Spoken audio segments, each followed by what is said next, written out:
je voulais saluer, elles sont toutes les deux là, deux présidentes. Alors, présidente du Mouvement de la Paix, Nicole, et puis présidente de l'ADND, l'association pour le droit de mourir dans la dignité. Merci d'être venu, et puis je vais passer tout de suite la parole à Henri. Merci beaucoup. Quand tu veux, Henri. C'est tout de suite, alors on n'aura pas beaucoup de temps. Alors, ceci étant dit, on est en 2025, donc l'année 2024 vient de se terminer. Jusque-là, vous êtes d'accord avec moi, il n'y a pas de souci. Il y a quelques années, en 1794 et 1795, s'est posée la question des relations entre la religion et la société. La question de la relation entre l'État et l'Église.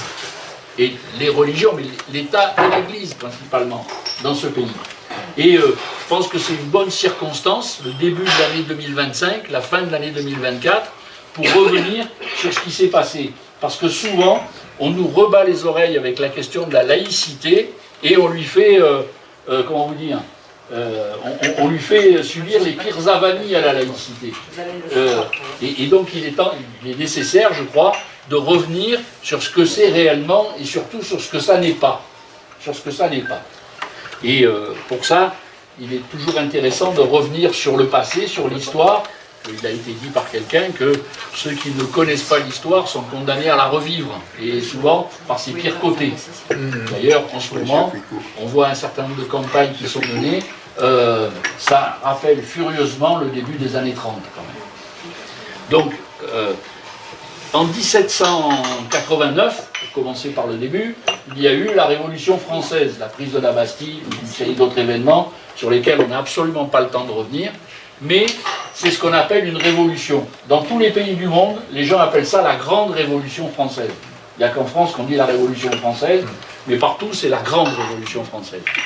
Ce qui s'est passé, c'est qu'on est passé d'une société qui était juridiquement fondée sur l'inégalité.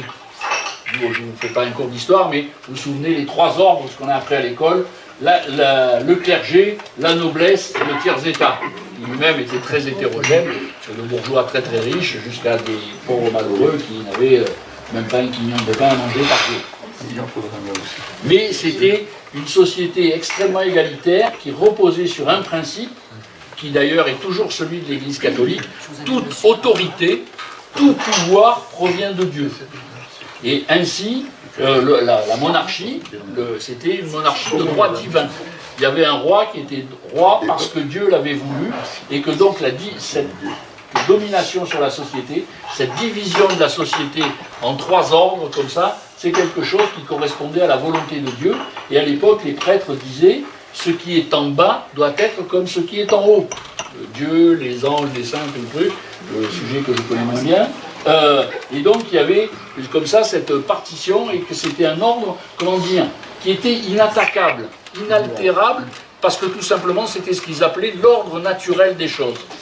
Et évidemment, comment vous dire, la société était vue comme un corps humain, et d'ailleurs c'est toujours la position de l'Église catholique aujourd'hui.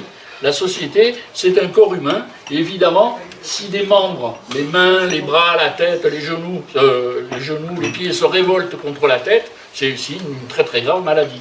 Et donc, toute velléité de changer l'ordre social était considérée comme, non pas comme une option politique, mais comme une déviance sociale, comme une déviance morale, qui devait être condamnée. Et cette situation a abouti donc à ce qui est la Révolution française. Et une révolution, c'est quelque chose qui se caractérise par le fait qu'on renverse la table. On met tout cul par-dessus tête. Comment vous dire? C'est le fait de vouloir renverser l'ordre établi, dans les faits, renverser l'ordre établi, ça amène à une situation chaotique et à une situation absolument inconnue par les gens qui ont vécu dans l'ordre ancien. Quand je dis l'ordre établi, je suis très gentil, parce qu'il n'y a pas de révolution quand il y a un ordre établi. Il n'y a des révolutions que quand il y a un désordre établi. Les gens, c'est pas parce qu'ils sont bien tranquilles qu'ils descendent dans la rue avec des fourches et des coups. C'est un rêve absolu. Les gens font une révolution, les sociétés sont en révolution, quand la situation est devenue complètement, au sens propre, insupportable.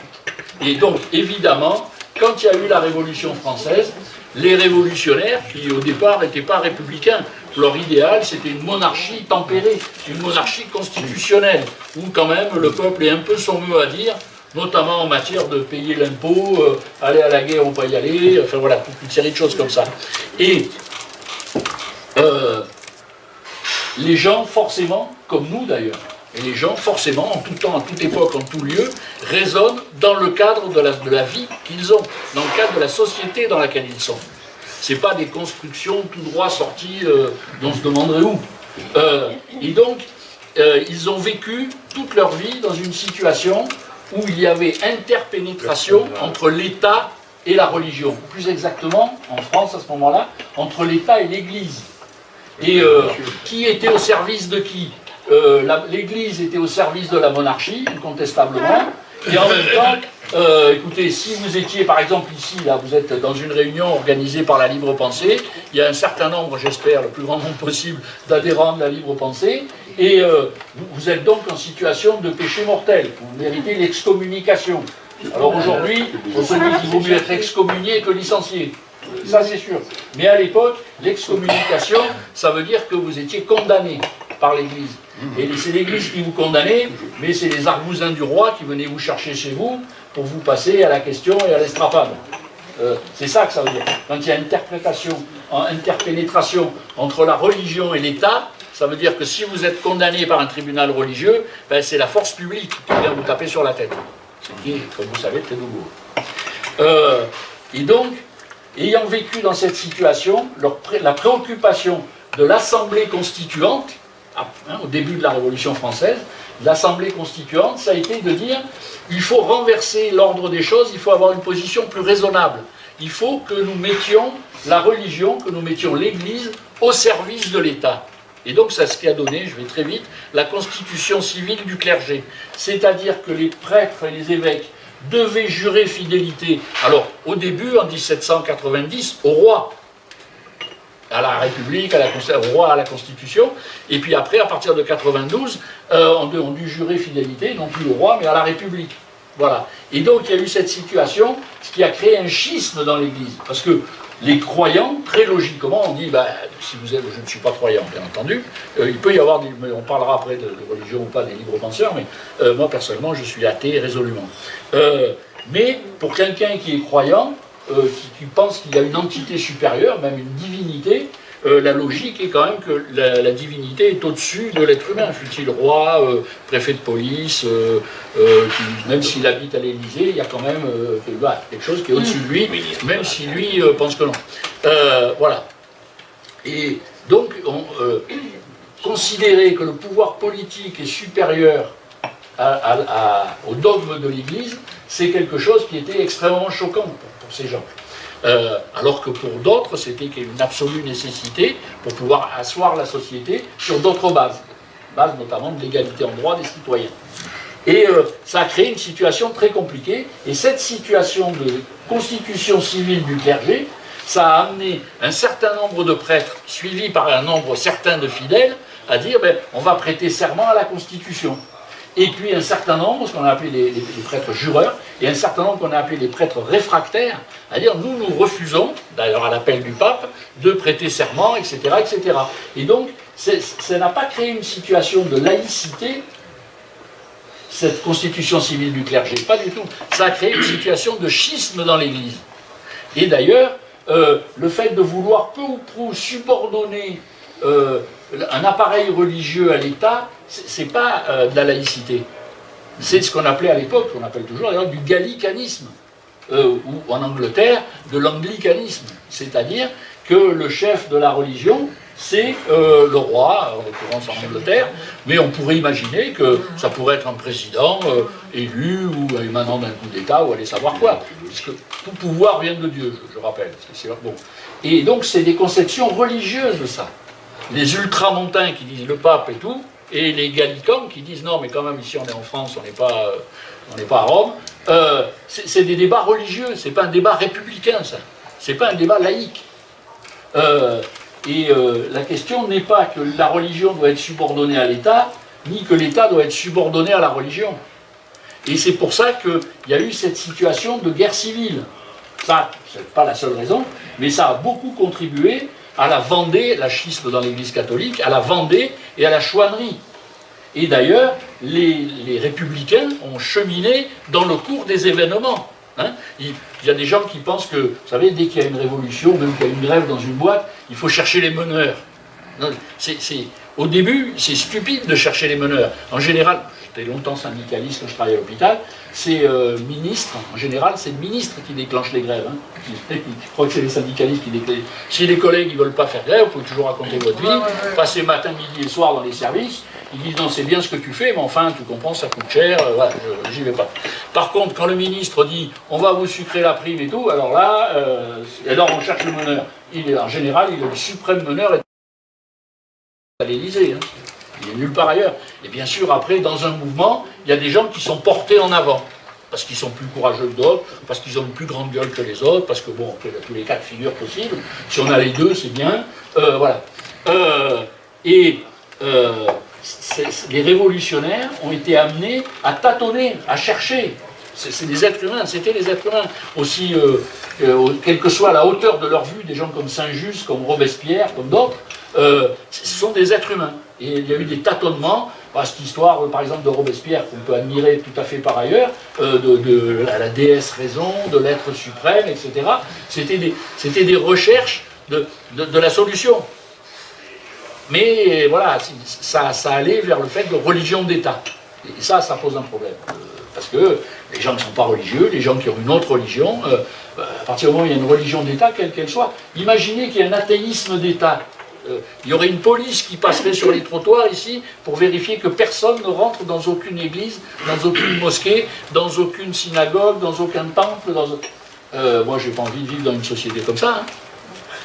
Je le dis tout net, je suis tout à fait athée, je suis très hostile à ce qu'il y ait un État athée.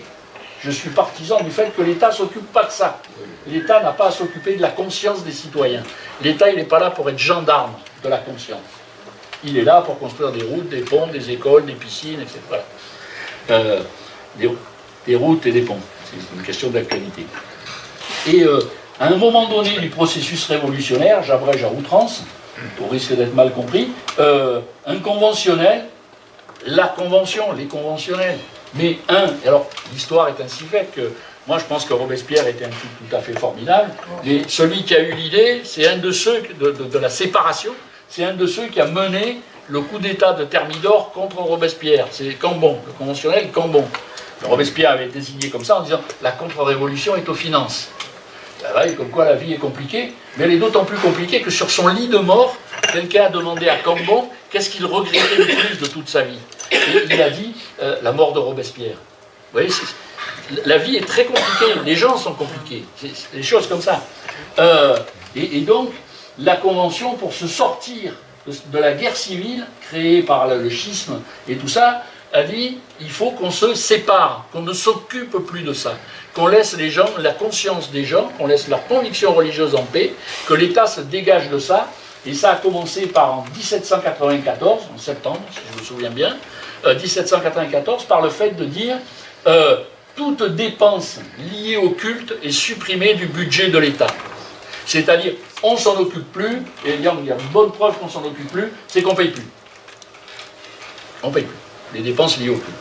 Et si vous voulez, ça a été un processus qui s'est poursuivi jusqu'en 1795, donc 2024 et 1795, c'est 1794, 1795, on est en plein dans un anniversaire. C'est le décret sur la loi, pardon, sur la, je crois que c'est une loi, oui, sur la liberté religieuse. Alors entendons-nous, en 1795, cette loi était beaucoup plus restrictive que ce qui s'est passé après en France. Et il ne faut pas penser que... enfin voilà, j'abrège ça pour gagner du temps. Et donc, cette première séparation, je ne sais pas s'il faut mettre des guillemets, est-ce que c'était vraiment une séparation? Oui, mais peut-être pas une séparation achevée. Mais je pense que c'était une séparation. Elle est liquidée par le premier consul Bonaparte, qui passe le concordat avec l'Église catholique, avec le pape, et qui a un peu forcé le pape, qui n'était pas très très chaud là-dessus, à ce concordat-là, mais disons qu'à la pointe de l'épée, il a imposé voilà, le concordat entre l'Église et vous me direz, mais il y a d'autres religions en France, notamment à l'époque le protestantisme et le judaïsme. Ben, le Bonaparte, Napoléon, parce que Bonaparte se voyait déjà Napoléon, il n'a pas demandé leur avis, il a fait ce qu'on a appelé des décrets organiques, qui sont annexés au concordat, et il a dit aux juifs et aux protestants, bah, ça sera comme ça parce que c'est pas autrement, et parce que c'est moi qui l'ai décidé, et parce que c'est moi qui ai l'armée et l'État, et la police. Voilà, ça sera comme ça et pas autrement. Si vous voulez, la deuxième séparation de l'histoire de France, c'est la Commune de Paris. C'est très intéressant, je vais en parler très peu pour gagner du temps, mais c'est quelque chose de très intéressant parce qu'on peut considérer qu'il y a une date charnière, c'est 1848. Il y a la révolution de 1848, c'est une révolution républicaine, mais dont les chefs, les sommets, vont se retourner contre le populo, contre la population. C'est, vous savez, la fameuse, c'est pas un épisode, la fameuse histoire de la liquidation des ateliers nationaux. Je prends juste cet exemple-là, il y en a bien d'autres, de 1848, et le fait qu'évidemment les salariés, ils ont protesté contre ça, et la République a réglé le problème en leur tirant dessus. Ce qui fait qu'après, quand il y a eu les coups d'État de Napoléon III, dans la plupart des villes et des régions, sauf dans le 04 et dans 2 villes des Bouches-du-Rhône, il n'y a pas eu de soulèvement anti-bonapartiste républicain. Et le Var, pas j'ai oublié le Var. On voit chez Zola. C'est un moment charnière, parce que le mouvement républicain se scinde en deux, si vous voulez. Et on peut dire d'une certaine façon que c'est la classe ouvrière, déjà plus que naissante, qui reprend le flambeau du progrès humain et des conquêtes, non seulement des conquêtes sociales, mais des libertés démocratiques. Moi, je suis de ceux qui pensent que liberté démocratique et conquête sociale, c'est exactement les deux faces de la même pièce de monnaie. Vous savez, dans tous les pays où les syndicats sont interdits, pour prendre que cet exemple, les ouvriers ne sont pas bien payés. Voilà, et donc c'est conquête, liberté démocratique et conquête sociale, ça marche comme ça. Dans tous les pays où les associations indépendantes, les syndicats sont interdits, il n'y a pas de retraite. Voilà, c'est aussi simple que ça. Donc, 1848, c'est une date charnière. Après, alors, attention, la révolution de 48 a fait œuvre positive dans bien des trucs. Par exemple, le libre penseur Victor Schœlcher a fait abolir, pour la deuxième fois d'ailleurs, un parallèle à faire avec la laïcité, pour la deuxième fois l'esclavage. Alors dans d'autres conditions que ce que la Convention avait fait, mais l'abolition de l'esclavage, c'est quelque chose qui a été annulé par le même Napoléon Bonaparte. Hein, voilà. Je reviens strictement à la laïcité, et donc le mouvement qui démarre en 1848, 1851-52, va aboutir à un moment donné à la Commune de Paris, parce qu'il a aussi, c'est une révolution, il y a effondrement du sommet de l'État, l'État s'effondre, hein, je parle Sedan, la guerre franco-prussienne, machin, le peuple qui s'est armé pour la défense de la ville, il faut voir, c'est le peuple parisien qui a payé les canons qui défendaient Paris, de ses propres ennemis. La Commune de Paris va sortir, alors je vais la retrouver rapidement tout à l'heure, je vous la ferai circuler, le décret de séparation. Là, c'est la République, parce que la Commune de Paris prend position au nom de la République. En tête, là, il y a République française, Commune de Paris. C'est la séparation, c'est-à-dire on ne paye rien et ils ne commandent plus. Voilà, on ne paye rien, on ne commande pas la religion ne commande pas l'État. C'est une vraie séparation. Et ça, c'est vraiment, là, il n'y a pas à se poser la question guillemets, pas guillemets, c'est la séparation des cultes et de l'État. Il est important de voir, si vous voulez, que ça n'est pas... les leçons de la Révolution française ont été tirées, on ne cherche pas à régenter les affaires internes à l'Église. Ça, c'est un truc qui concerne les fidèles. Mais la République, comme je l'ai dit, les ponts, les routes, etc. Voilà. Là, on sait que la Commune de Paris et l'ensemble de son œuvre, gigantesque, en 72 jours, la quantité de mesures qui ont été prises, la quantité, je ne sais plus qui a dit, c'est une sorte de flambeau qui éclaire le monde entier, quoi. C'est Jean Ferrat dans sa chanson Ma France qui dit au monde entier donner le vertige, aux peuples étrangers donner le vertige, et liquidé par la semaine sanglante de M. Thiers, hein, parce que lui, la France, on a demandé qu'est-ce qu'on en fait, et qu'on la fusille, hein, de mon point de vue. et il a fait le tour après la semaine sanglante. Alors les historiens débattent de ça, on estime qu'il y a eu environ 35 000 morts à Paris en une semaine. C'est-à-dire bien plus que la terreur robespierriste pendant un an dans toute la France. Bien plus. Et donc, il a fait le tour de Paris comme ça, il y avait des flots de sang, il y avait des cadavres empilés dans les coins de rue et tout. Il a dit on est tranquille pour 20 ans. Il s'est trompé à quelques années près, parce que c'est les lois sur les syndicats, c'est à la fin des années 1880. Voilà. Et donc, et la troisième séparation, c'est celle dans laquelle nous connaissons encore, dans laquelle nous avons grandi, nous ici autour de cette table, nous avons grandi dans cette situation-là, c'est la loi de 1905. Cette loi, elle a quelque chose de remarquable et de tout à fait particulier. D'abord, dans les conditions de sa naissance, il y a une majorité républicaine qui est élue. Et un des porte-parole de cette majorité républicaine, c'est Clovis Hugues, qui écrivait à Marseille un journal qui s'appelait Le Petit Marseillais, journal républicain et socialiste, et il a dit « Nous avons fait campagne », Clovis Hugues c'était un communard, hein, il dit « Nous avons fait campagne pour la séparation, nous avons gagné les élections, nous allons faire la séparation ». Rendez-vous compte, c'était une époque où les gens, ils faisaient, après avoir été élus, ce qu'ils avaient annoncé avant d'avoir été élus. Oui, ça c'était avant. Quand même, je tiens à signaler cet aspect des choses. C'était pas la 5e République. Voilà.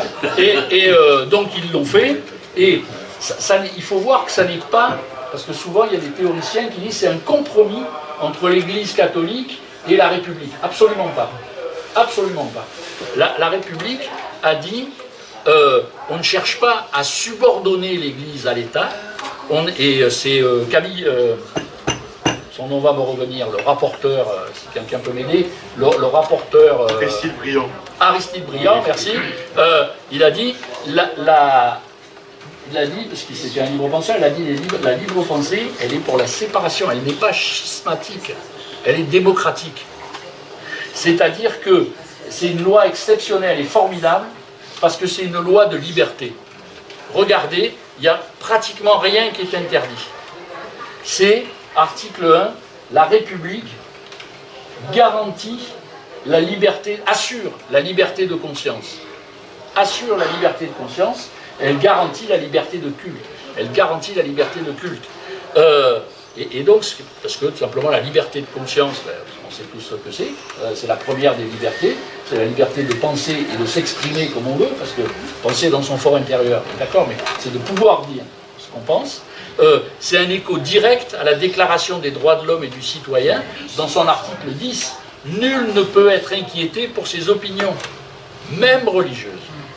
Et c'est ce point de vue que nous défendons, et c'est ce point de vue qui est celui de la laïcité. C'est en ça que c'est une séparation.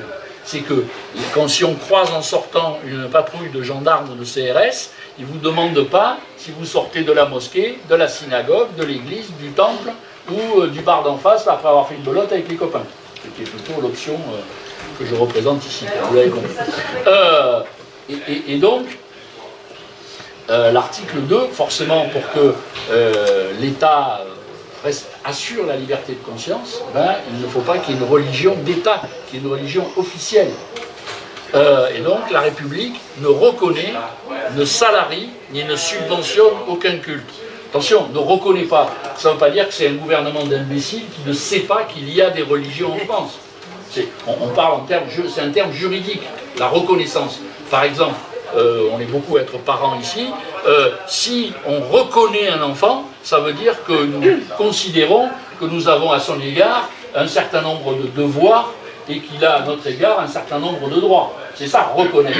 Hein, on parle, je dis, il y a des gens qui disent « Ah, mais on est obligé de reconnaître les Belfiana ». Oui, non, mais d'accord. On connaît les religions, mais reconnaître, c'est quelque chose de différent. Et d'ailleurs, il y a des gens qui disent « Machin, Tartampion, qui que ce soit, est ministre de l'Intérieur et des cultes ». Walou, non, non, non, non, non, non, non. Il n'y a pas de ministre des cultes. Ce serait contraire à la loi de séparation. Non, il y a au ministère de l'Intérieur un bureau des cultes. C'est un bureau des cultes qui est surveillé, qui est chargé de la surveillance administrative et policière de l'exercice du culte. C'est pas pareil. C'est parce qu'on sait qu'il y a des religions, on sait que parfois on prêche il y en a qui tiennent des propos séditieux, anti-féministes, antidémocratiques, enfin, tout ce que vous voulez. Donc ça mérite d'être surveillé, je pense à un policier, mais ce n'est pas le ministère des cultes, non, c'est le ministère de l'Intérieur qui a un bureau des cultes. Il a aussi un bureau qui contrôle les permis de conduire. Vous voyez ce que je veux dire? C'est de la surveillance policière, de la police administrative. Voilà, c'est important ces choses-là. Et donc, cette loi de séparation, elle n'interdit que peu de choses. Parce que toute loi, les gens disent, je sais pas, par exemple, l'IVG, ouais, c'est la liberté de l'avortement, les gens vont faire n'importe quoi. Non, non. Une loi, c'est toujours une liberté et un encadrement. Je vais prendre un exemple évident, c'est le fait que quand vous passez le permis de conduire, ça vous donne le droit de conduire une voiture. Ouais, enfin, c'est drôlement encadré quand même. Hein. Il y a des limitations de vitesse, il faut respecter les feux rouges, il faut avoir... Donc, une loi qui reconnaît un droit, nécessairement en encadre l'exercice. Je ne connais pas de loi qui reconnaisse un droit sans en encadrer l'exercice. Voilà, bien sûr. Et par exemple, dans la loi de 1905, il est bien spécifié qu'il est interdit d'obliger quelqu'un à participer au culte. Et le fait d'interdire à quelqu'un de participer au culte, obliger ou interdire, sont punis des mêmes peines. Et c'est plus qu'une question d'argent ou de prison, c'est une question symbolique. Obliger ou interdire la pratique d'un culte est également condamnable. C'est ça que ça veut dire. Et ça me paraît très important à souligner. Donc, cette loi de 1905, comme toutes les lois, elle n'a subi que des avanies. Je veux dire, vous prenez les lois de 36, par exemple, la semaine de 40 heures, immédiatement ça a été fait. Dans les mois qui ont suivi, un ministre a déclaré « Ah, fini la semaine des 40 heures », puisque la guerre arrivait et tout. Ouais. Je veux dire, on sait ça, on sait tous ça. Si vous obtenez une augmentation de salaire, bizarrement, l'inflation se met à galoper dans la période qui suit. On le sait, ça. Et à chaque fois qu'il pousse le bouchon trop loin, on est obligé de sortir dans la rue de plus ou moins de férocité, de façon à pouvoir reconquérir nos droits. C'est un nom, ça s'appelle la lutte des classes, c'est comme ça, et on n'a jamais eu la naïveté de penser que parce que les patrons avaient signé qu'à partir de maintenant ils seraient gentils et qu'ils respecteraient nos droits dans l'entreprise, que c'était vrai. On s'est dit, ils ont pris une claque dans les dents, ils ont un peu peur, donc ils lâchent du mou, on le prend.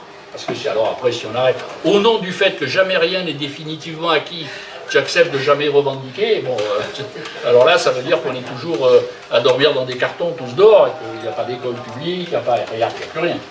C'est le bras de fer permanent. Voilà, je vais dire ça comme ça. Donc, on n'a pas la naïveté. Non, mais cette loi, il faut la changer parce qu'elle n'est pas respectée. Bah, il faut changer le code de la route, parce que s'il y a une loi qui n'est pas respectée, c'est bien le code de la route. Vous voyez ce que je veux dire? Personne. La loi n'est pas respectée, donc il faut la changer. C'est un truc. C'est pas un argument. Dans certains cas, ça peut, pour certaines lois particulières, ça peut, par exemple, tenez, je prends un exemple rapide, la loi de 1920, qui en fait, disons, restreignait sévèrement, pratiquement interdisait l'IVG, comme c'était une loi qui était impossible à respecter, il fallait la changer. Pas parce qu'elle n'était pas respectée, parce que c'était impossible à faire respecter. Impossible. La laïcité, c'est-à-dire le fait de dire aux gens nul ne peut être inquiété pour ses opinions, même religieuses, c'est ça que ça veut dire la laïcité. Je veux dire, où est l'impossibilité? L'impossibilité est dans, je vais le dire comme ça me fait rigoler, la mauvaise foi des cléricaux. La mauvaise foi de nos adversaires, elle est là, elle n'est pas dans une impossibilité. Et aujourd'hui, vous le savez, depuis la guerre de 14, la loi de 1905 est constamment remise en cause et constamment on essaye de la reconquérir. Pourquoi 1914? Parce que c'est la guerre, il faut aller s'étriper contre des gars, vous savez, c'est pas très compliqué. Quand j'étais gamin, il y avait un voisin qui était un ancien combattant, le pauvre, il avait fait la guerre dans le 7e régiment du génie, puisque c'était en gros plus 7e régiment du génie avec la Gadoue jusque-là. Bon, il disait, mais moi, ils m'ont envoyé combattre les Prussiens, parce qu'il disait toujours les Prussiens. Il disait, mais c'était des pauvres types comme nous, j'en avais jamais vu, moi, avant, des Prussiens. Ils m'ont jamais fait de mal. Et moi, ils me tiraient dessus, mais j'ai jamais été ramasser leurs truffes. Hein. Voilà, il disait comme ça. Et donc, il fallait l'union sacrée. L'union sacrée, il faut qu'il y ait quelqu'un qui vienne bénir cette grande communion nationale, cette grande, voilà. Et l'Église a profité de la guerre de 14, et dit là on a une opportunité extraordinaire, il faut qu'on envoie des aumôniers aux armées au maximum, parce que là on va se refaire. On va se refaire sur ce coup-là. Ce qui a été partiellement le cas, puisque vous savez qu'en France, il y a la séparation, sauf dans les départements d'Alsace-Moselle et dans certains territoires d'outre-mer. Je ne développe pas sur les territoires d'outre-mer parce que... Pardon ? Oui, en Alsace. Ah, vous connaissez bien le sujet. On va l'excommunier. Voilà, ah ben, oui, comme nous tous, là. Enfin, moi, je sais que ça a été fait il y a longtemps. Mais comme j'étais titulaire dans la fonction publique, je m'en foutais bien pas mal.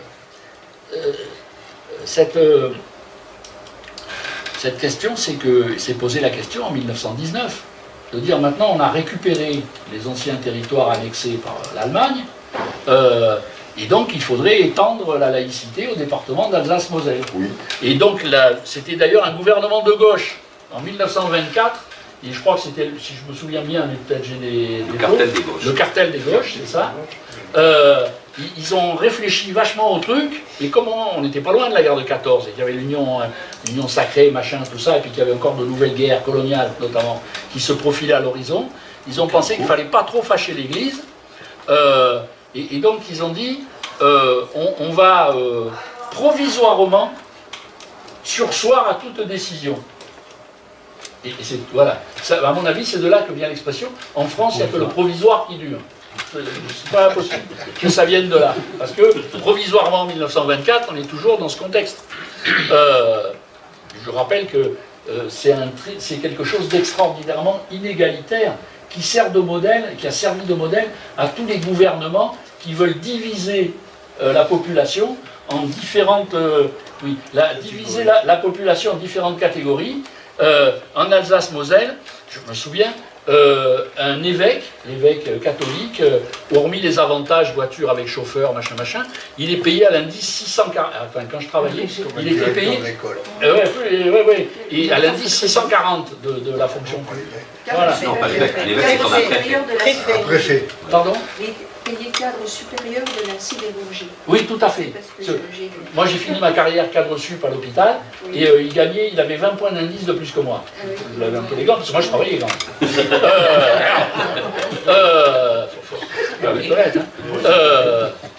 C'est vrai que quand tu es cadre supérieur, tu bosses moins que quand tu es aide-soignant, pour être honnête, c'est vrai. Mais bon, je bossais quand même. Allez, disons-le franchement, plus qu'un évêque. Puis moi, j'ai jamais fait de mal à des enfants. J'ai oublié son titre, le rabbin, il a un titre particulier, gagne nettement moins. Le pasteur protestant, il a un nom de chef protestant, et gagne nettement moins que les prêtres, que les catholiques, gagnent moins que les catholiques, et les juifs moins que les chrétiens. Là, ils sont pas chrétiens. Il y a une grille des salaires, tout à fait. Donc les catholiques, c'est mieux payé, les protestants, c'est moins bien payé, et les juifs, c'est moins bien payé, ils ne sont pas chrétiens. C'est ce qu'on veut. Voilà. Voilà la situation. C'est-à-dire... Et que dalle, parce que c'était pas reconnu à l'époque. C'était pas religion reconnue. C'était le catholicisme, les deux cultes protestants et le judaïsme. Les musulmans, en Alsace-Moselle, ils n'ont pas un rond. Ah non, alors, parce que excusez-moi, si vous êtes d'accord, je vais essayer de terminer mon truc, et je prends 3-4 minutes à la fin pour parler du cas particulier de l'islam, et je prendrai le cas particulier d'Algérie. Parce que comme c'est la grande question d'actualité, est-ce qu'il faut recoloniser l'Algérie ou pas? C'est la question.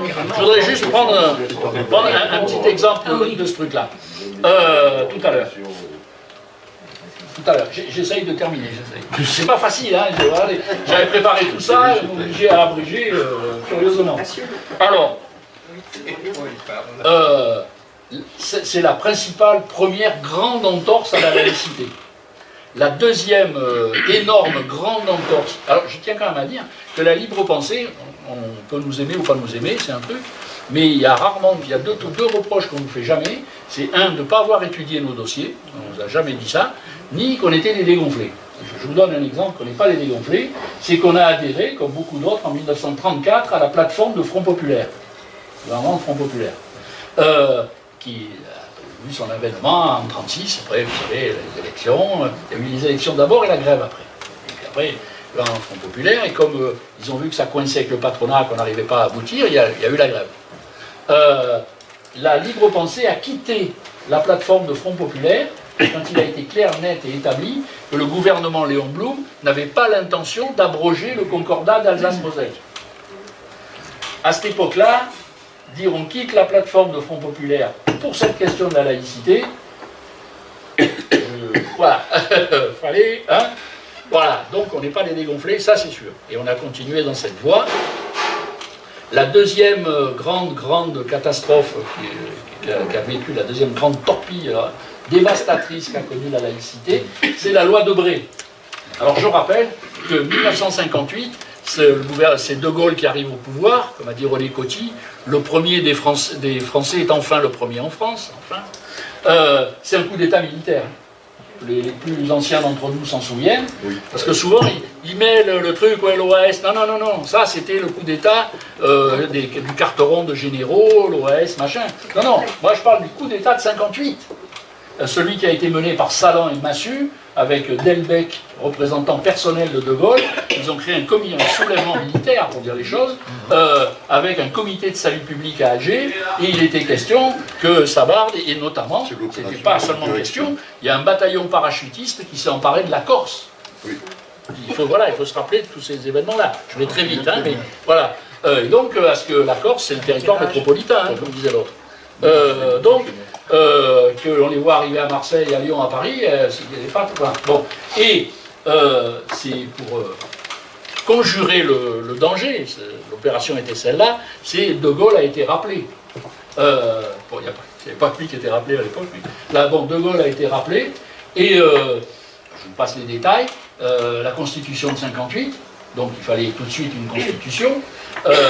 Constitution, c'est comme les mitraillettes, c'est 58 modifié 62, élection du président au suffrage universel.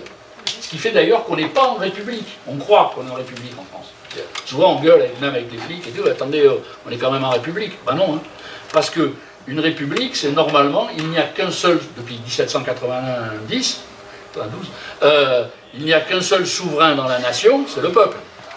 Là, non, c'est pas ça. Hein. Il y a un seul souverain, on le voit tous les jours, d'ailleurs maintenant à notre époque, c'est le président de la République, qui a prééminence sur le gouvernement, qui a prééminence sur l'Assemblée nationale. D'ailleurs, j'ai entendu la présidente de l'Assemblée nationale, Mme Yael Braun-Pivet, dire « J'espère que le gouvernement, sur la question, vous savez, du droit à mourir dans la dignité, dit « J'espère que le gouvernement le mettra à l'ordre du jour de l'Assemblée nationale. » L'Assemblée nationale ne maîtrise même pas son ordre du jour. Or, ces députés, ça veut dire les gens qui ont été envoyés. Parce que le grand truc maintenant, c'est le rôle des députés, c'est de faire de la pédagogie pour nous expliquer pourquoi on est mal et que ça ne peut pas être autrement. Alors non, c'est pas ça. Un député à l'origine, c'est un mec qu'on envoie à Paris pour nous représenter. Et ils disent non, mais il n'y a pas de mandat impératif. Oui, mais en démocratie, oui. On t'a mandaté pour faire ça, ça, ça et ça. Ça s'appelle un programme électoral. Donc on a voté pour que tu fasses ça. En démocratie, le mandat, il doit être impératif. Au moins, alors il y a tout un tas de questions qui ne sont pas prévues, mais au moins ceux sur pourquoi tu t'es fait élire. Ça, c'est comme ça. Sinon, on connaît le truc. Hein. Sarkozy, c'était le champion du monde de ce truc-là. Vous m'avez élu, maintenant je fais ce que je veux. C'est d'ailleurs là que Macron il a appris. Hein. C'est pas les grands philosophes, hein, lui c'est Sarkozy qui bon. Alors, cette situation, 58, le truc le plus pressé qu'ils ont à faire, c'est sauver l'Église catholique qui est en plein naufrage financier. Et donc, ils font la loi Debré, 59. Et moi, je pense que 58, la Constitution de la Ve République, 59, la loi Debré, 62, l'élection du président de la République au suffrage universel, c'est le triptyque à peu près indissociable, tout ça c'est lié, c'est un système de mise en coupe réglée de la société. Et la chose est extraordinaire, c'est que, vous allez me dire, depuis ça a fait Flores, ça a été l'exemple, ça a fait Flores, cette question de laïcité. L'État finance, avec l'argent du public, la concurrence privée au service public. Alors depuis ça, vous avez l'histoire extraordinaire de l'EDF, hein, je ne vais pas développer là, mais c'est extraordinaire. Mais attention, c'est que l'école catholique, parce qu'on peut raconter tout ce qu'on veut, 95% de l'enseignement privé il est religieux, et 98% de l'enseignement religieux il est catholique. Hein. C'est quasiment, presque, à part quelques trucs très élitistes par ailleurs des protestants, quelques écoles Lubavitch, etc. pour les juifs, mais enfin, pour l'essentiel, c'est les cathos. Et ça draine aux alentours de 12 à, pour l'État, hein, le budget, de 12 à 13 milliards à l'année. Depuis 1950, depuis 1960, parce que la loi a été votée en 59. Depuis 1960. On ne parle pas d'un sachet de pop-corn. Hein. Je veux dire, on parle milliards et milliards. Avec cette différence près, que moi je soutiens la thèse, selon laquelle l'enseignement catholique, l'enseignement religieux, l'enseignement catholique, n'est pas une école. C'est pas une école, sauf que c'est privé. Non, non, non. C'est une école, sauf que c'est privé, sauf que c'est pas une école. Parce que, je dois l'avoir ici, les évêques ont mis leur, comme c'est logique, sur l'école catholique, c'est les cathos qui commandent, hein, je veux dire, bon, c'est comme ça. C'est le caractère propre. Et le caractère propre, c'est la catéchèse. Le caractère propre, c'est la propagation des évangiles. C'est porter la parole divine, etc. Et donc, ce n'est pas une école. D'ailleurs, ils le savent très bien, parce que on sait ça, quand ils parlent de l'école publique, quand ils en parlaient les curés de campagne, c'était l'école du diable. C'était l'école du diable. Vous voyez ce que je veux dire? Et donc, c'est pas la même chose, mais en privé. C'est autre chose, mais privé, mais religieux, mais payé par l'argent public. Voilà, et c'est ça qu'on dit. Alors, voilà, en gros, la laïcité, ce n'est pas mettre une subordination entre religion et État, dans un sens ou dans l'autre. Ce n'est pas faire une hiérarchie entre les religions. C'est l'État déclare que c'est la liberté de conscience de chaque citoyen qui est bien libre de pratiquer individuellement ou collectivement le culte qui lui convient, de changer d'avis au cours de son existence sur cette affaire-là, et donc l'État ne va pas poursuivre quelqu'un qui était juif et qui se fait athée, ou quelqu'un qui était athée et qui se fait musulman ou catholique. Voilà. C'est ça la laïcité, c'est la liberté. La laïcité, moi je mets égal, liberté de conscience. Voilà. J'arrête là, je me réserve 2 minutes, j'exagère. Alors peut-être qu'on fait un premier tour de questions, et je parle de la question de l'islam Algérie après. Ou je le fais maintenant? Comme ça on est sûr qu'il y aura des questions. Comme ça on est sûr qu'il va y avoir des questions. Alors, oui, oui. Alors, oui, c'est d'actualité. Alors, il y a une légende. Quand on gouverne, c'est comme ça. Il faut gouverner, c'est quand même tromper le monde. Il y a des gens qui ont dit « Ah ouais, avec des complotistes, machin. » Non. Gouverner, c'est comploter contre le bon peuple. C'est pas une histoire. Là, on a alors un gouvernement au sens Macron, parce que les premiers ministres, j'ai perdu le compte. Je ne me rappelle plus comment ils s'appellent.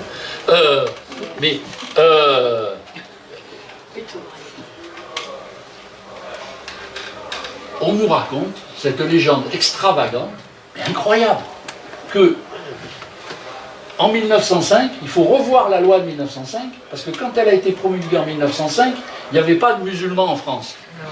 Alors, c'est... Ah non, mais il y a... Ça, moi je l'ai lu. C'était le premier pays. On dit ça, je l'ai lu dans plein d'endroits. J'ai même vu des gens très pointus faire des documents, faire des planches très, très approfondies, très étudiées sur le truc. Il faut changer la religion parce que les musulmans, l'islam, machin, machin. Alors, je me permets de rappeler à tout le monde qu'en 1905, il y a 3 départements français d'outre-mer, 3 départements français d'Algérie, Oran, Alger et Constantine. Ma connaissance, la majorité de la population était musulmane, que d'ailleurs dans le cas de l'expansion coloniale de la France à cette époque-là, c'était pas le seul pays où il y avait des musulmans, une bonne partie de l'Afrique, hein, c'est des musulmans quand même, et était la colonie. Et alors ça, c'est la première des choses que à mon avis, tout le monde doit savoir quand même. Dire qu'il n'y avait pas de musulmans en France en 1905, quand même, quand même, c'est ça. Même Napoléon, il avait des mamelouks dans sa garde.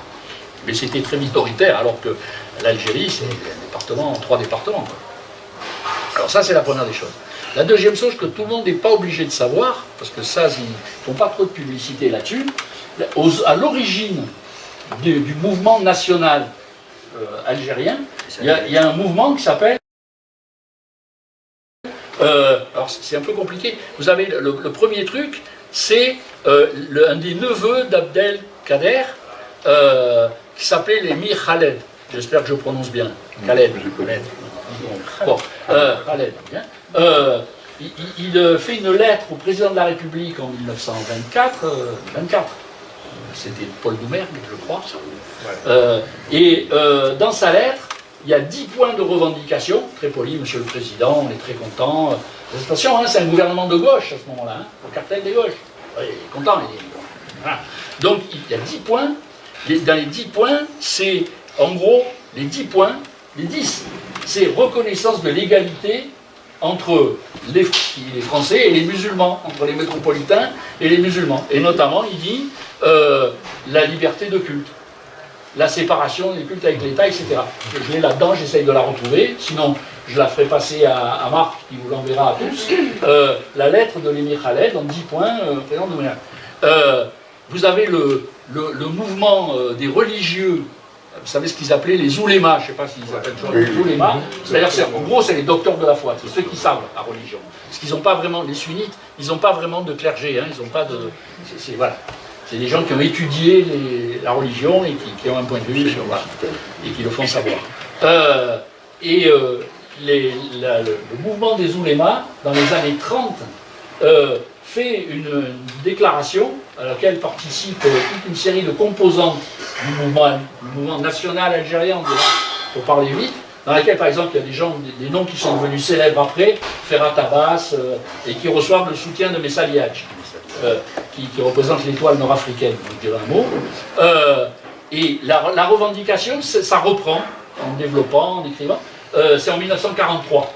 C'est au moment où, vous savez, il y a Darlan vient de se faire buter, parce qu'il était en Algérie, hein, les anglo-saxons débarquent en Algérie, les Amerlocs notamment donnent le pouvoir à Darlan, qui se fait descendre par un gars, qui est Bonnier de la Chapelle, qui s'appelait le gars, dont on nous dit qu'il était monarchiste, ce qui est certainement vrai si on nous le dit, un jeune gars qu'ils ont fusillé en un temps record. Hein. Ils l'ont fusillé avant qu'il y ait un procès, voilà, il n'y a pas eu de procès. Qui c'est qu'il avait envoyé, pourquoi, comment, dans quel but, bon, parce qu'il avait agi seul, au moins lui dira rien. Voilà. Et il y a la bagarre entre Giraud, qui est soutenu par les Américains, et fortement par les Américains, plus mollement par les Anglais, et De Gaulle. Grand débat. Et donc à ce moment-là, j'allais dire un truc sur Giraud, on n'a pas le temps, c'est un antisémite féroce, je dis quand même,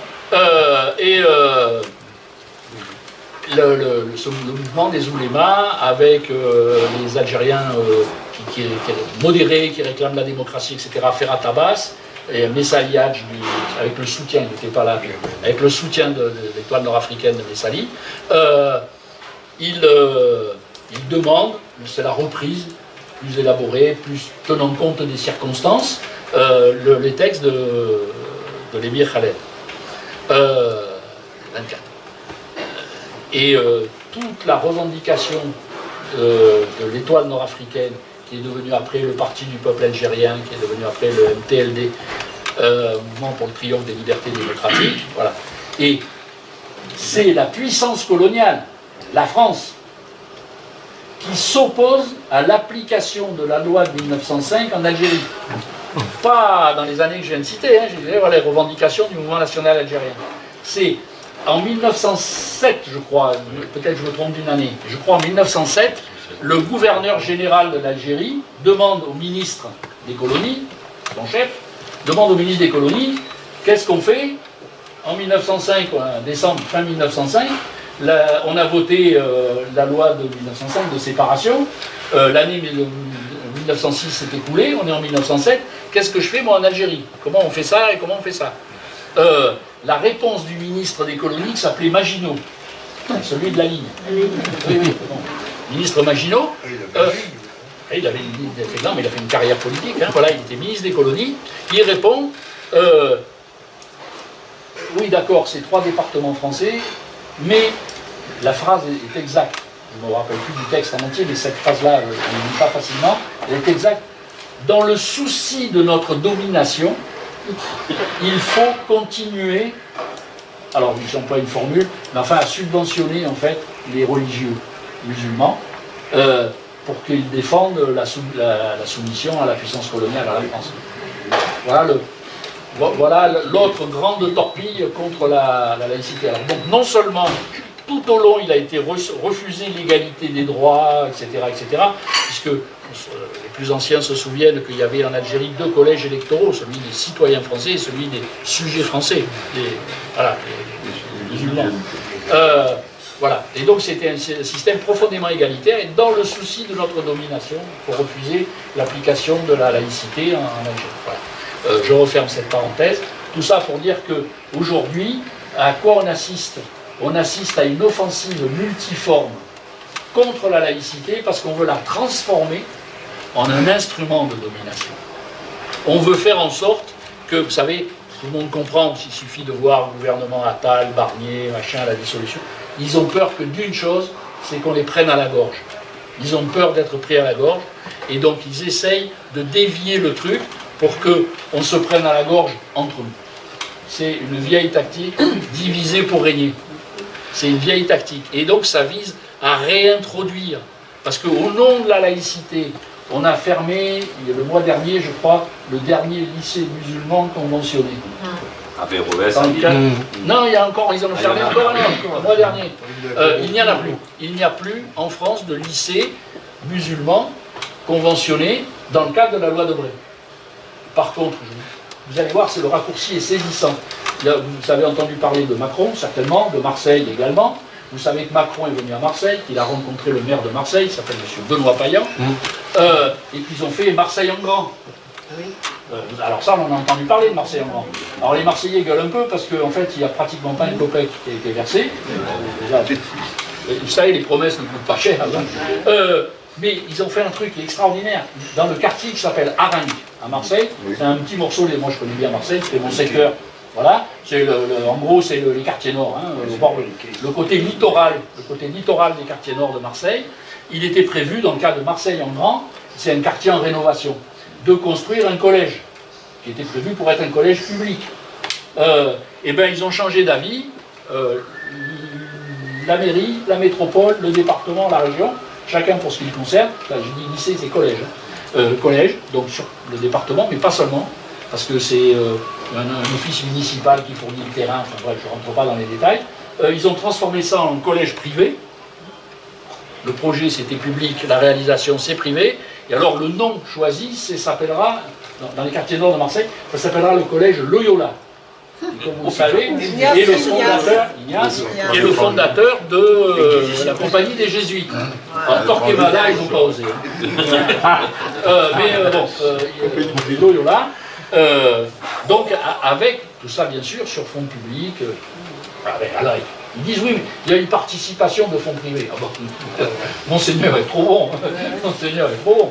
Mais surtout il y a une grosse participation de fonds publics. Vous savez comment c'est, on vote un crédit de tant de millions d'euros, puis après il y a une conduite de gaz qui a explosé, ou comme disait Godin dans le temps, dans le chantier on a trouvé le tibia de Jules César, donc il faut prolonger les travaux, et donc il y a des rallonges, on sait comment ça marche, hein, cette histoire-là. À partir du moment où le principe est acté, ça envoie. Voilà, je fais ce rapprochement, c'est-à-dire la situation dans laquelle nous sommes aujourd'hui. Et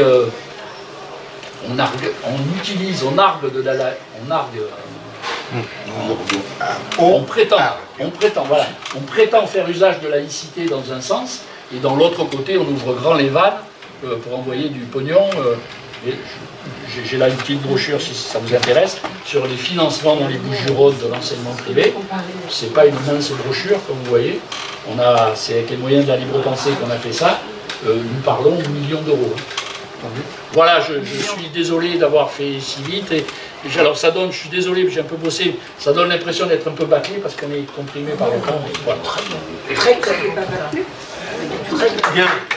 Merci Henri. La parole est... Approximation tout à l'heure sur la lettre de l'émir Khaled. Alors c'est pas Doumer, c'est le président Herriot. Donc c'est Herriot, attention, c'est un radical. Donc laïcard, etc., etc. Application de la loi de 1905 de manière quasi irréprochable sur tout le territoire de la métropole. Hein, attention. C'est le 3 juillet 1924. Et alors, voilà, je ne vous lis pas les 10 points, je les ai là sous les yeux. Point 5, application intégrale aux indigènes, on parlait comme ça à l'époque, de la loi sur l'instruction obligatoire avec liberté de l'enseignement. Liberté de presse et d'association. Point 7, application au culte musulman de la loi de la séparation des cultes et de l'État. C'est revendication de l'héritier historique du nationalisme algérien. Nous sommes en 1924. Alors, je ne vais pas faire de la politique fiction, mais le fait d'avoir... Il aurait été accordé les 10 points de revendication, l'histoire aurait été tout autre. Et on n'aurait probablement pas fait l'économie de l'indépendance de l'Algérie, mais l'économie de la guerre d'Algérie et des massacres de Sétif et de Guelma, certainement. Voilà, et le point 9, parce que ça a toujours été un des trucs qui va de pair avec la laïcité, application aux indigènes des lois sociales et ouvrières. Voilà. Alors j'ai ici les autres textes, des oulémas, tout ça, de l'ENAR, peu importe. Voilà, je voulais citer ça parce que c'est important. Toujours sur cette question de l'islam, qui est une loi d'actualité, il faut quand même rappeler les courants qui mènent grande campagne. Alors attention, entendons-nous, il y a des attentats islamistes. D'accord, et donc on ne va pas exonérer ça du débat. Mais c'est quelque chose de... C'est quelque chose de particulier. On ne peut pas faire porter la responsabilité de ces crimes-là à l'ensemble des gens qui sont d'origine, de culture, de famille, ou qui viennent de pays où l'islam est la religion dominante. Sinon, il faut accuser tous les catholiques de la Saint-Barthélemy, mais plus près de nous, de Bonne-la-Rolande, de Pithiviers, Drancy, la rafle du Veldiv et tout. Personne ne fait une chose pareille. Personne n'accuse tous les catholiques d'avoir fait ça. Voilà. Hein, il faut faire très attention à ces trucs-là. Et moi, je voudrais attirer votre attention sur les gens qui font cet amalgame, qui font un truc qui est quasi délirant sur la question des immigrés. Parce qu'il faut quand même se poser une question rationnelle. On est dans un pays où à la fois on se plaint de la baisse de natalité et on veut expulser tous les immigrés. Je vous demande de réfléchir tranquillement à cet aspect des choses. Et d'ailleurs, il est frappant de voir que tout un tas, j'habite dans un petit village de Vaucluse, là, le RN, le Rassemblement National, fait un nombre de voix qui est époustouflant. Je crois qu'il y a 4 familles immigrées. Il y a 4 familles immigrées, oui. Non, c'est un petit village. Parce que dans le Vaucluse, les villes votent, par exemple Avignon, il y a un maire socialiste et un député LFI. C'est les villages, petits bleds. Voilà. Comme ici. Oui. C'est pareil. D'accord, mais les paysans, les artisans, etc., qui votent pour le RN, donc l'expulsion des immigrés, sont en train de dire, oui, mais alors si on vire tous les immigrés, qui c'est qui va faire les vendanges? Donc, voilà, je ne vais pas développer plus. Des clandestins, c'est pas le même mot. Je vous demande de réfléchir à cet aspect des choses. Ça, c'est juste un peu plus profondément. C'est difficile. Plus profondément, j'attire votre attention là-dessus.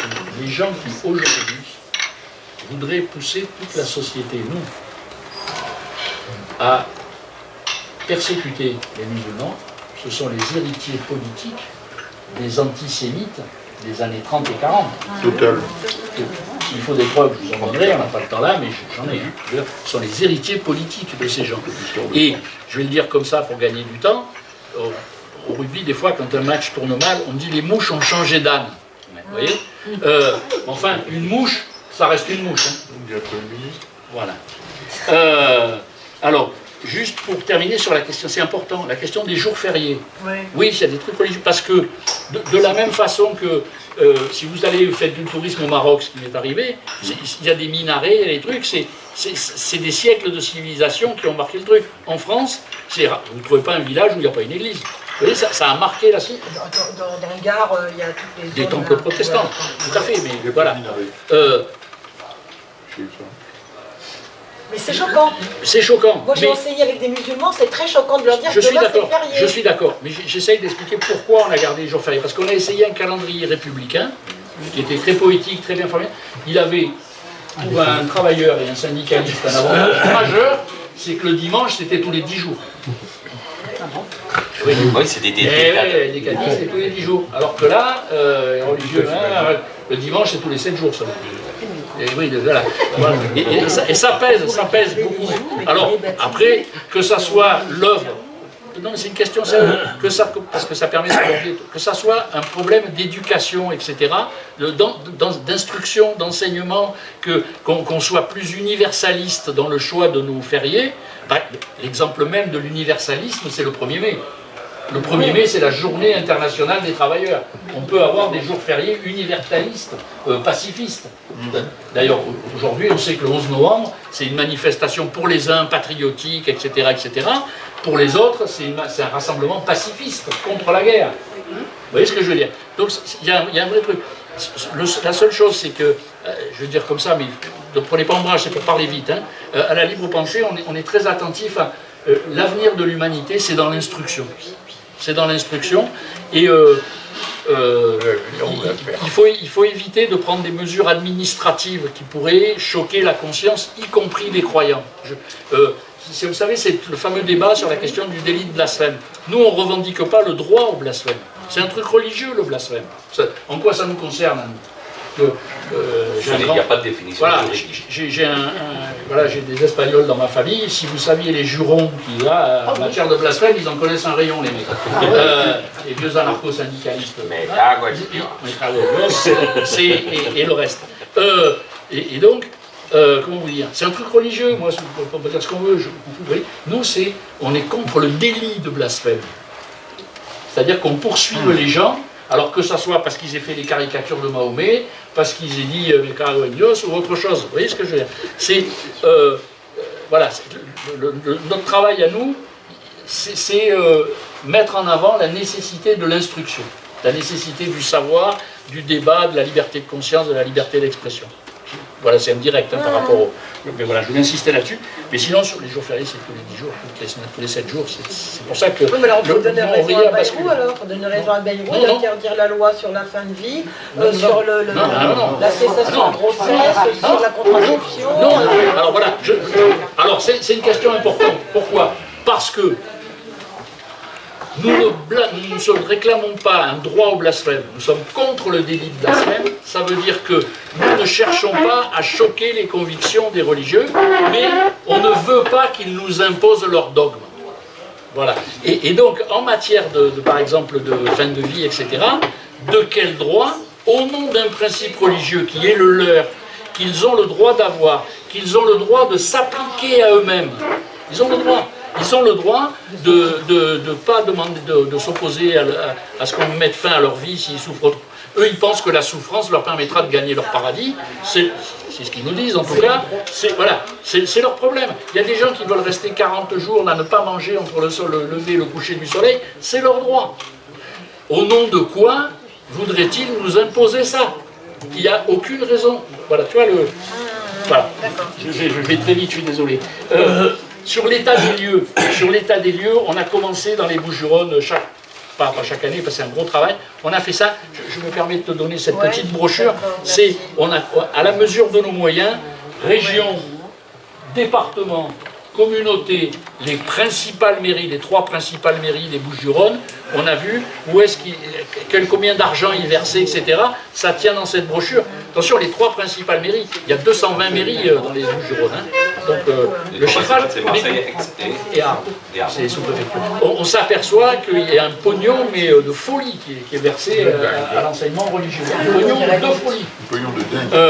Et il y a à peu près 17 à 18% dans le secondaire, dans le primaire beaucoup moins. Dans le secondaire, il y a 17 à 18% d'enfants scolarisés dans le public, dans le privé, pardon, c'est-à-dire beaucoup moins, c'est ça qu'il faut voir, beaucoup moins qu'avant 1959, beaucoup moins qu'avant la loi Debré. Attention, c'est pas le pognon, c'est le délabrement organisé de l'école publique qui fait que des parents qui n'ont aucune foi catholique particulière, qui sont victimes de cette propagande, qu'avec les curés, nos enfants sont mieux protégés. Ce qui, franchement... discutable. Heureusement, il n'y a plus de curés qui enseignent. Je suis époustouflé quand on a le rapport de la commission Sauvé, hein, on est époustouflé qu'il y ait encore des enfants qui laissent un curé dans la même pièce que leur enfant sans surveillance. Il existe un communiqué du collectif pour l'école publique laïque qui s'appelle « Maintenant l'école publique ». Rendons à Jules ce qui appartient à César. C'est une initiative, ça a été fait à l'initiative de la FSU, la Fédération syndicale unitaire, je crois, la FSU, et qui regroupe un certain nombre de syndicats, etc. La Fédération nationale est signataire de ça. Ce collectif planche très très sérieusement, très honnêtement, sur la question de savoir comment sortir de la situation dans laquelle on est actuellement, de ce fameux dualisme scolaire financé par l'argent public s'agissant de l'école privée, donc au détriment de l'école publique. La Fédération nationale de la libre pensée qui participe à ce collectif a publié un document que vous pouvez demander aux animateurs de la libre pensée ici dans le département, qui s'appelle le plan de sortie. On a fait un plan de sortie, on propose un projet de plan de sortie du financement public, un plan de sortie de la loi Debré. Et donc il y aurait deux projets de loi, pas des projets, 2 propositions de loi qu'on a travaillé, qu'on a soumis à ce collectif, mais qui est public, que tout le monde peut consulter. Je vous résume le truc. En 6 ans, première année, on fait adopter les lois, donc il faut qu'il y ait une majorité à l'Assemblée nationale qui les vote. Il faut qu'on se retrouve dans la situation de 1905, c'est-à-dire que les gens se font élire pour un truc et qu'ils le font après. Ça, c'est un débat politique qui m'échappe un peu. Ensuite, chaque année, on fait un abattement des subventions de 20%. 20% en 5 ans, ça fait 100%, ça fait 0% pour l'école privée. Étant entendu qu'il ne s'agit pas de supprimer les écoles privées, puisque chacun est tout à fait libre d'estimer que son enfant doit avoir une éducation, machin, bidule, mais à ses frais.